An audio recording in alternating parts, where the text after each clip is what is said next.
So I want to tell you about a big mistake I made for not stepping in close to helping somebody with grief. And you might make the same mistake. First of all, if someone's a leader, we kind of have an assumption that they can figure this out on their own, they're okay, they might not need us to say anything. And then we can make assumptions about what kind of relationship we think that they might have with the person who died, and assume that it might not have been that significant for them, particularly when a sibling dies. We might overlay our own dysfunctional sibling relationships onto somebody else and assume that, it wasn't that big of a loss for somebody.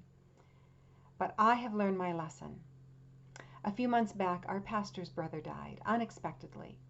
And because he was a leader, I didn't step forward. And because I assumed that he carried his own grief, I didn't step forward.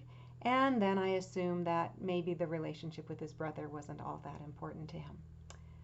Wow. A few weeks later, our pastor, in a very vulnerable, sharing time, explained to us the positive relationship he had with his brother and the fact that his brother's death and his father's death were on the same day and they shared the same name, and it triggered his father's very premature death in his life. And so it brought up so much in his life that he was really struggling with. I sat in church and thought, wow, I really missed the mark. I made all kinds of assumptions. And maybe when you think about it, you've made a number of assumptions with people who are grieving in your circle of influence. So maybe this mistake might be able to guide you, help you, make you think about things just a little bit differently.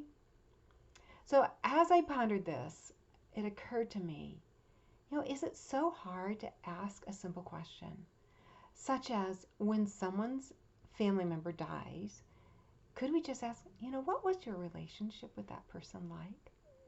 And then let them share with us what it is so we'll know how to appropriately interact with them in their grief. What if it's not a death loss?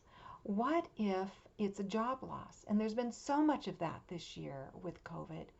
How do we interact with someone who's grieving their job loss? Well, maybe we could simply ask, tell me about what you liked and didn't like about your job. I'm interested. I'm here to support you.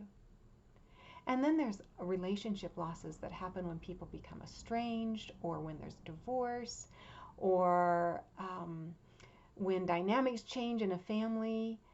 Sometimes mental illness comes in, and it traumatizes the relationship. So if we know that person, do we want to just ignore that they're experiencing a loss in their life? I don't want to ignore them, but what do I do to be able to come close? Well, another very simple question. What hope or dream do you feel the most tender about over the loss of this relationship?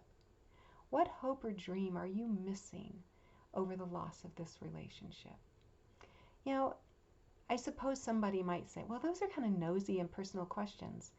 But if we have any interest in the heart of another person, that's all we're just asking about, is this for them to reveal to us part of their heart so that we can give them our heart back of care and love and support. Another question we might ask somebody if they've been through a traumatic experience would be, when did you first notice that you regained your strength during this experience? Or who do you go to for support? Just by asking questions to clarify what a person is experiencing, we will probably find ourselves in a much better position to stop and avoid the assumptions that would turn our back away from somebody who really does need our listening ear, our care, and our support. So rather than making that assumption like I did, I'm going to try and learn to ask the questions. Ask the questions for clarification. I hope you do the same, and let me know how it works for you. Have a good day coming close to someone who needs your listening heart and care.